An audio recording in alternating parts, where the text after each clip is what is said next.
મેં જોયું કે ભાજપના એક માનની ધારાસભ્ય શ્રી ઊભા થયા અને સરકારને રજૂઆત કરી કે અમને ક્રિકેટની સ્ટેડિયમની ટિકિટ ન મળી, ન્યૂઝીલેન્ડ અને ભારતની ક્રિકેટની ફાઇનલની ટિકિટ નથી મળતી, તો સરકાર કંઈક ટિકિટની વ્યવસ્થા કરે. તો સામા પક્ષે સરકારમાંથી કૃષિ મંત્રી ઊભા થયા અને એમણે આશ્વાસન આપ્યું કે સરકાર આવતી કોઈ પણ ફાઇનલ મેચ હશે તો બધા સભ્યો માટે ટિકિટની વ્યવસ્થા કરશે. આટલી જ ગંભીરતા, જે બાળકોને શાળામાં એડમિશન નથી મળતું એના માટે કેમ નહીં?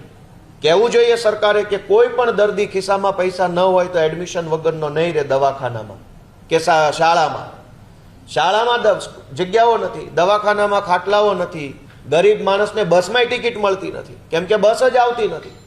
હજારો એવા વિસ્તારો છે કે જ્યાં બસો જ આવતી નથી, કોઈ વાહન આવતા નથી. એ વિષય ઉપર કોઈ ગંભીરતા સરકારની નથી.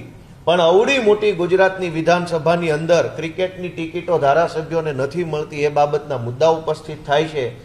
મને એવું લાગે છે કે ગુજરાતની જનતાએ આની ગંભીર નોંધ લેવી જોઈએ કે આ વિધાનસભામાં કેવા કેવા પ્રકારના મુદ્દાઓ આવી ગયા છે.